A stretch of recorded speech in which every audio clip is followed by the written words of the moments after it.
Ensemble and a lecturer in vocal studies at Towson.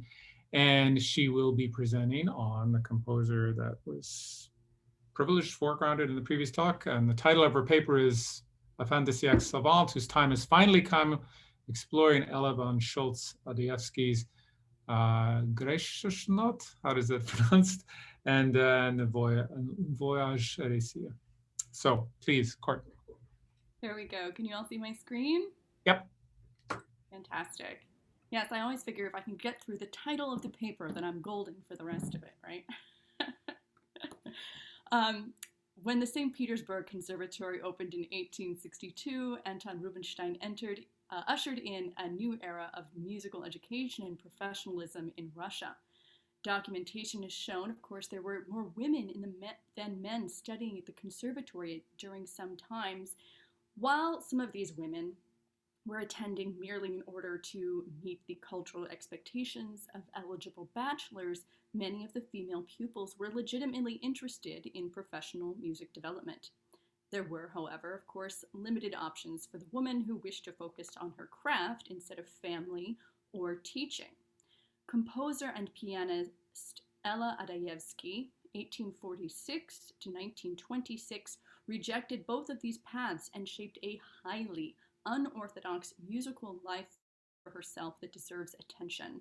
Through a combination of innate talent, extraordinary perseverance, and luck, Adaïewsky's career took a series of very surprising turns. This presentation will outline her fascinating life path, singular compositional style, and groundbreaking musicological research, showing that Adaïewsky's life, music, and scholarship defied the conventions of the day. Thanks to an extensive collection of family letters and diaries, which have been painstakingly compiled and summarized by biographer Renata Huskin, Adaïewsky's life is well documented. I want to just thank Dr. Renata Huskin for her extraordinary encouragement and support, personally shipping me a copy of her book during the COVID pandemic and discussing fine points of music theory and history across time zones in separate languages. For a detailed and fascinating look into the life of Ella, please take a look at this monograph that she wrote and published in 2005. Beyond this book, however, scholarship has included conference proceedings, brief mentions in other papers, but I have found no other major works of English language scholarship on this subject, other than a 2017 translation of one of her manuscripts, which I will mention later. Ella was born in St. Petersburg as Elizabeth von Schultz in 1846 and was encouraged and strictly managed by her mother, Thora von Schultz. Ella gave extensive concert tours across Western Europe to support her family by the age of 13. Her talent was unmistakable and attracted the attention of the imperial family. In 1864, Grand Duchess Elena, the aunt of Tsar Alexander II, decided to recruit young Ella to her newly founded St. Petersburg Conservatory in order to bolster its reputation.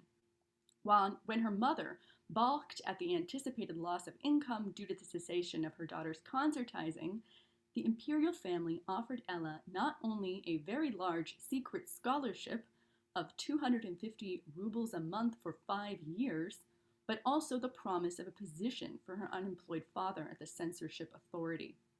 Thora von Schultz agreed to these terms, and Ella began her studies in 1864. She excelled in her courses and began composing, graduating with her free artist diploma in 1869. In her final exams, she was the first female candidate at the conservatory to receive the best possible grade in the subjects of composition and theory, a score of 5. Although her scholarship funding was slated to end at this point, Tsar Alexander II and Prince Alexander of Hesse were both ardent supporters of the young musician. Her scholarship was secretly extended into a lifelong imperial pension from the Tsar's personal fortune, which Ella later reported was supposed to have lasted until she married. Huskin chronicles that the composer actually continued to receive payments with varying regularity due to assassinations, war, postal delays, for an astonishing 50 years until 1915 or 16. The beautiful and talented Ella von Schultz never married. This source of income, quite unprecedented for the 19th century Russian woman composer, would drastically change the course of her musical life. Feeling understandably indebted to the royal family, Ella began composing whatever was requested by the Tsar. This led to the first public performance of one of her compositions in the town of IRMS' in 1870, in the presence of the Tsar himself. Alexander II requested that she compose liturgical choruses for the imperial choir at a local Russian Orthodox church. This may be the first time a woman, who was both Protestant and of German descent, wrote for the Russian Orthodox Church. Church officials must have found themselves in a difficult and surprising situation when Ella stood to receive applause from the imperial guests. She had penned this work under a pseudonym, Adaïewsky, clearly the name of a Russian man. This ability to cleverly adapt to her surroundings in order to present her compositions was a hallmark of Ella von Schultz Adaïewsky. She derived her new name from the notes outlined by the kettle drum in the overture of Glinka's Ruslan and Ludmilla. She would have studied Glinka at the depth of the conservatory, of course, and clearly admired his work greatly. Ella retained this name for the rest of her professional life, occasionally using Schultz Adaïewsky or a different spelling variant, with few brief exceptions. Encouraged by her early successes and the pension that allowed her to focus on her work, Adaïewsky composed prolifically.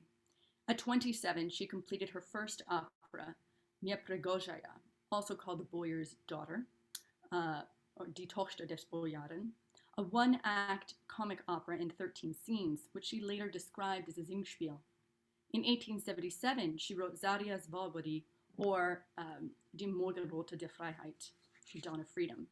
But it was repeatedly rejected by the censors for its scene of peasant uprising and the touchy subject of serfdom.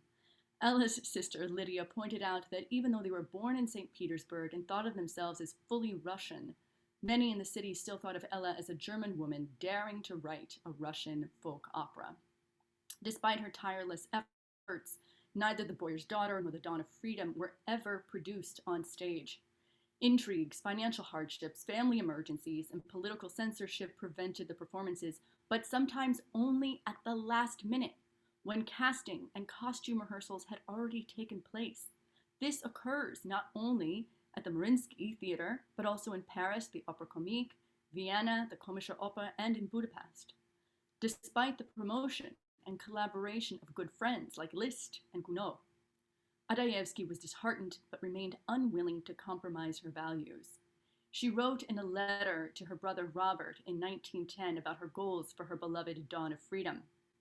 To dress in tones, the gratitude and adoration for the creator of the freedom of 10 million, Tsar Alexander II, and to give the Russian people melodies easy to sing to remind them of this deed.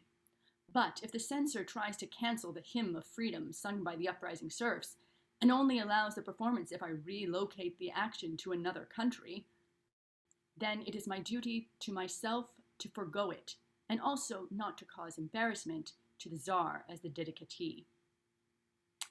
This strong woman, whom most likely could have surpassed her teacher Rubinstein and had her opera performed at the Imperial Theater in 1879, if she had only caved to the censor's demands, did not pursue its production there further.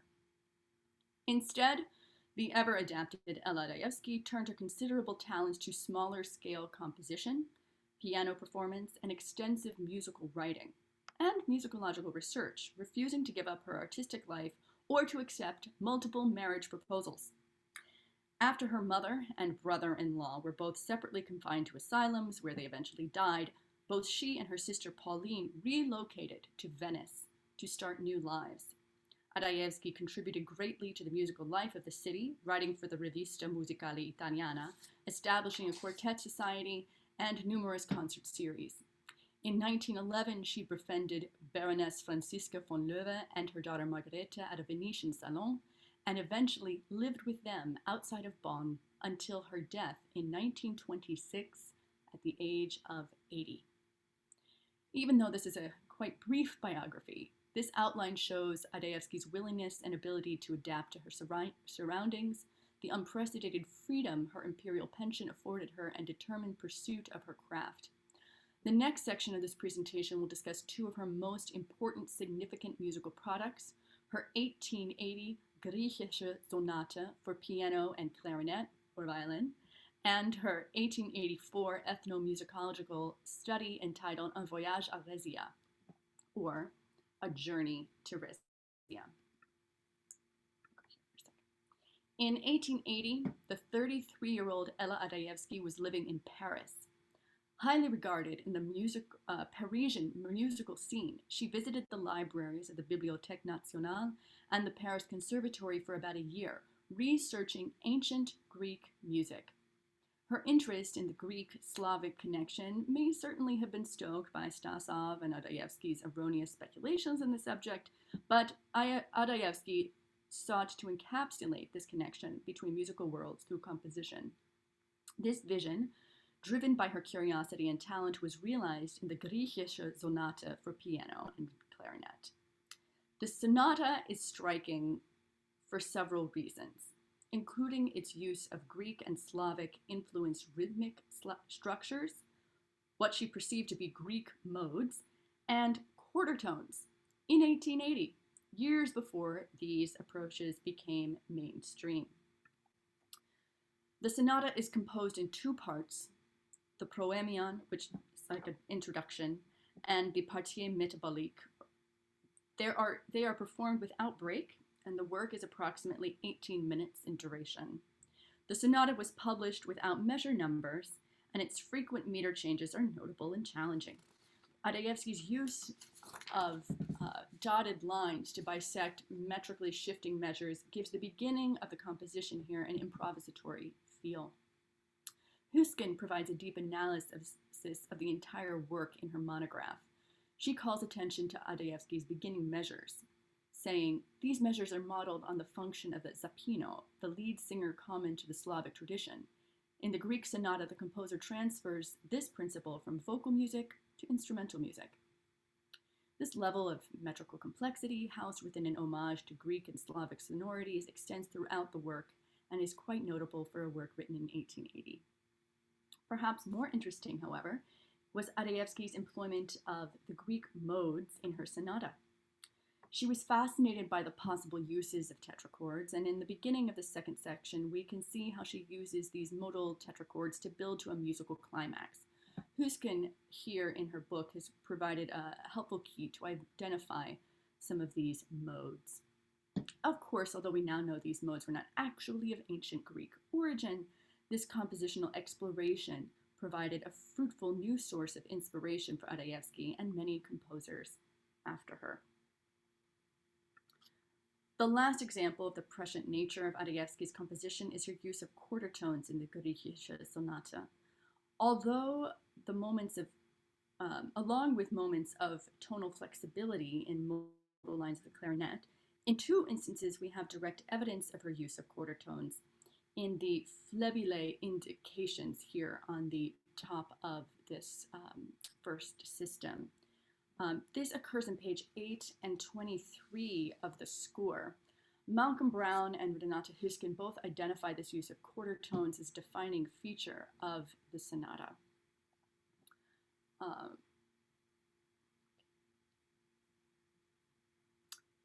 It is important to note that the sonata, although completed in 1880, was not published until 1913, when it was funded by a benefactor and musical admirer.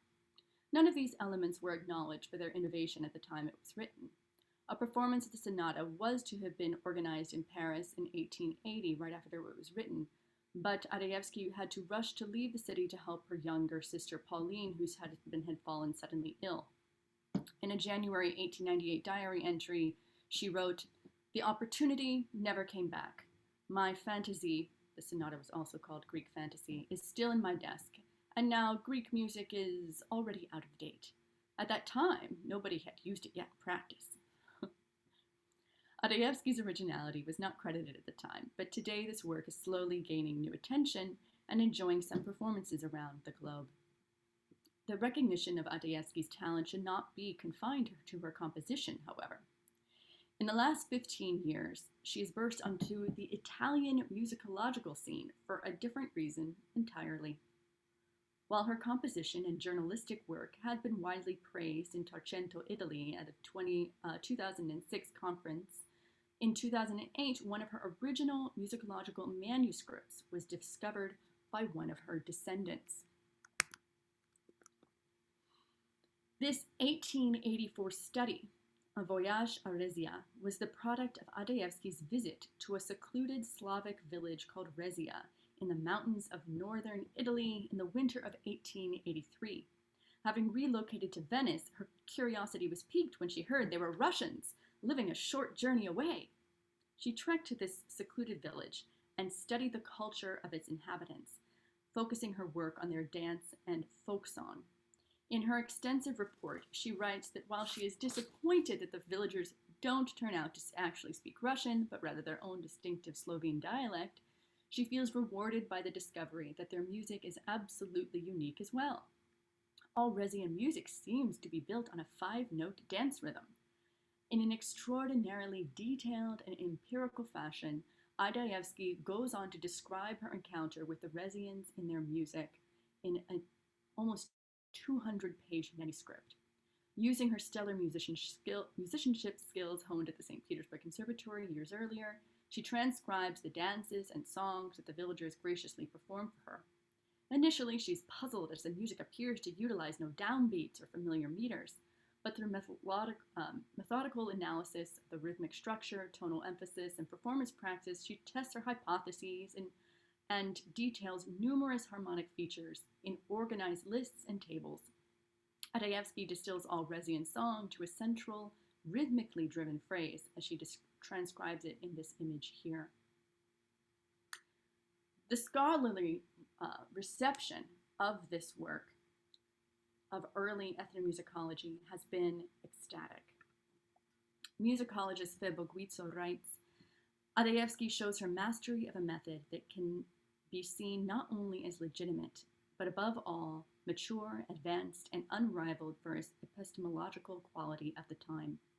Guizzo goes a step further, placing Adaïewsky at the very birth of ethnomusicology. It may be true that Baker's essay could continue to be universally considered the first field study in ethnomusicological research, but Adaïewsky's fieldwork in Résia is far more impressive for the striking spontaneity of its discreet, diary-like style, for its empathetic attention to details concerning the place, its inhabitants, and how they elaborate sounds. Since the manuscript's discovery, multiple additional conferences and performances have taken place in Italy, France, Slovenia, and St. Petersburg. A Voyage à Résia was first translated into Italian in 2012 and into English by Elizabeth Swain in 2017. Now that this important document has been made available to the wider musicological community, further research into Adaïewsky's groundbreaking perspectives in this work and her many, many other published essays will surely be integrated into the larger historiography of European music. To summarize, Adaïewsky's rare talents and extraordinary life led her to musical composition and research that was far ahead of her time. Her keen musical mind, adaptable personality, and imperial penchant enabled her to explore her musical interests to great degrees, as can be seen in her Griechische Sonate and Un Voyage à Résia. Quirino Principe describes her as a woman who was a musician of the highest class, a pianist capable of walking with confidence as a dominator of the most difficult instrumental legacy, a composer of rare culture and elegant versatility, and finally, a musicologist and ethnomusicologist, probably the only one of her kind in the whole history of Europe. Now, thanks to the research of these musicologists, but especially to the work of biographer Renate Hüsken, Ella Adaïewsky has been redeemed from oblivion. This presentation is but a brief introduction to her life and work and aims to encourage others to expand the English language scholarship related to the many facets of this composer, pianist, musicologist. 100 years ago, she was too far ahead of her peers, but now Ella Adaïewsky's time has finally come. And here is a little representative bibliography. Thank you very much.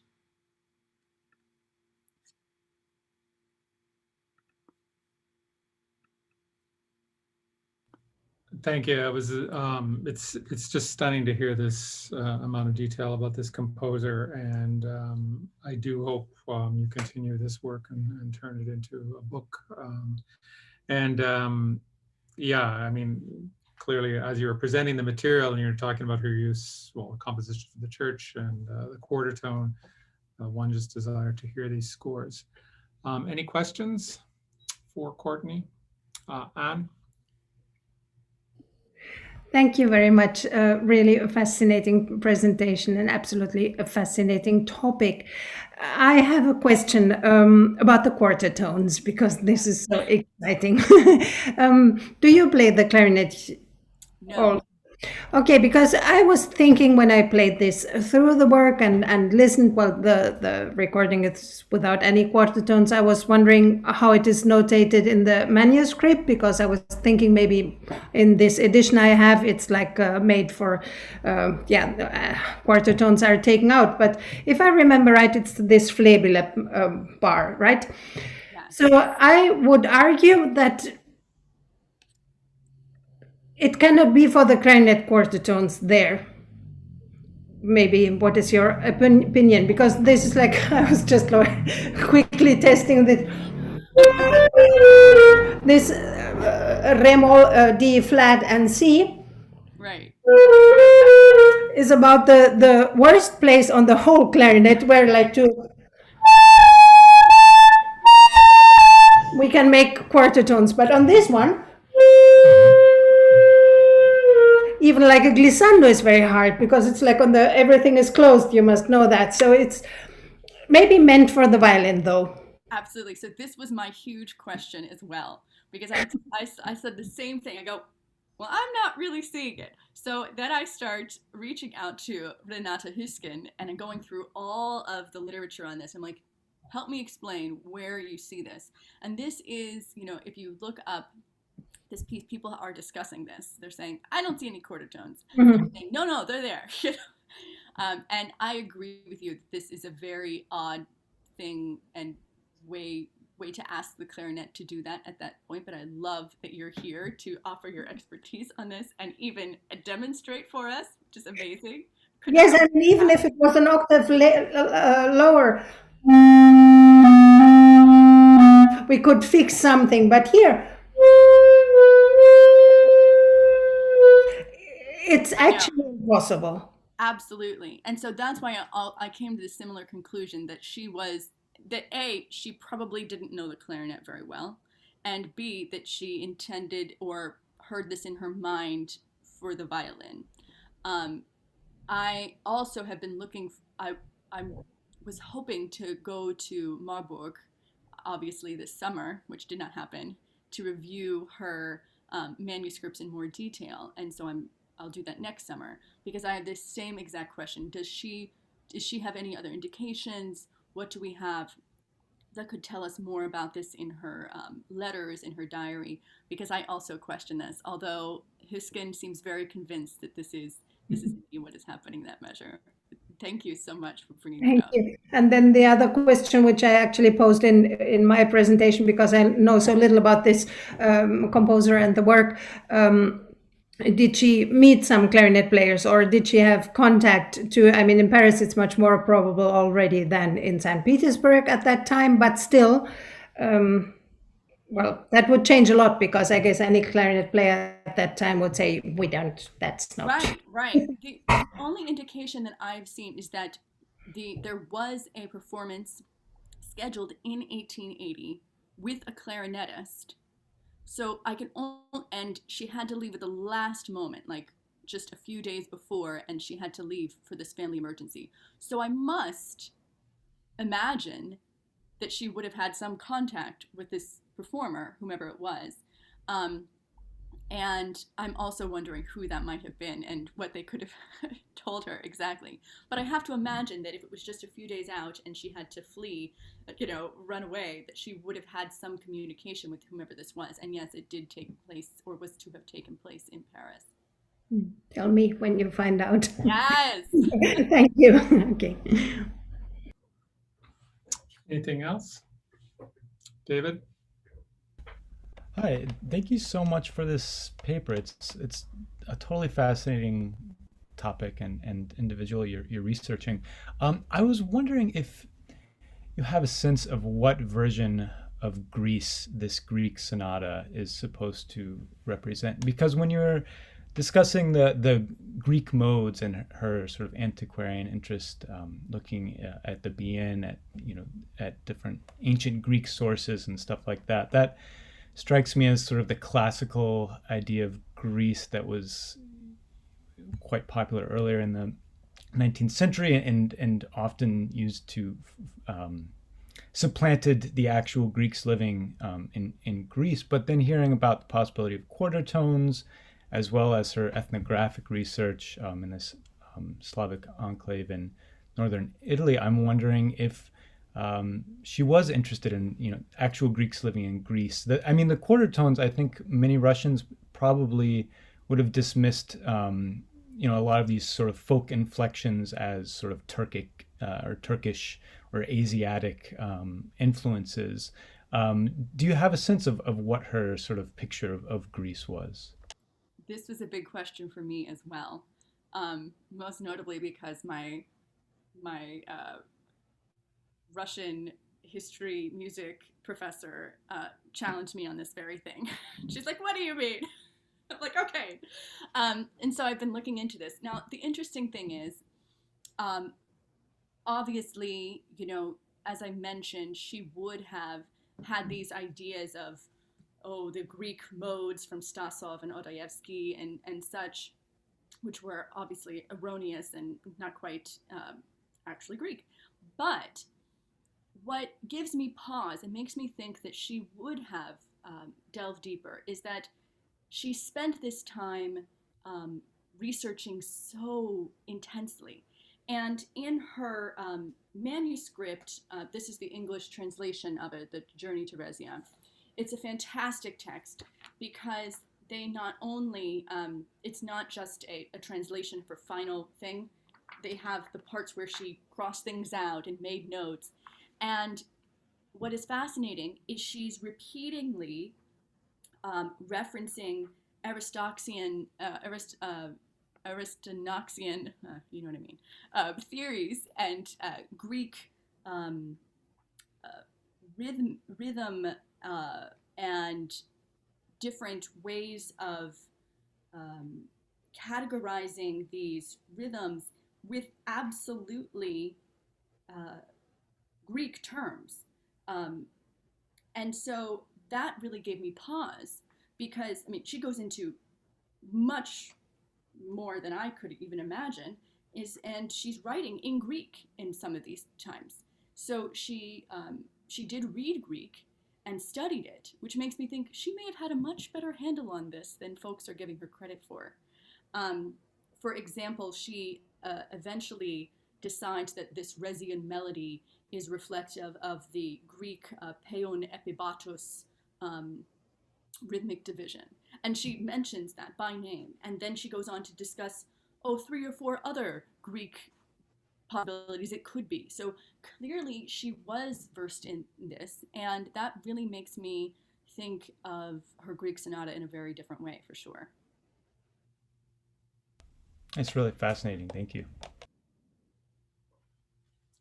Any other questions? I'm a real musicologist, because I'm a DMA voice, will take this on and run with it. I think it's your project.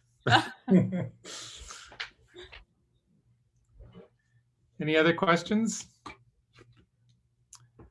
Okay, I think, Larissa, do you want to conclude the day?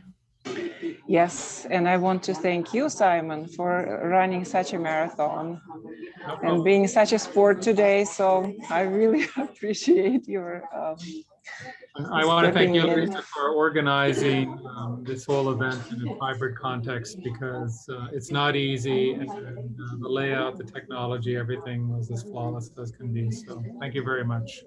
Yes, it was a great day for sure. Thank you, everybody. Thank you. See you all tomorrow. Bye. Bye-bye.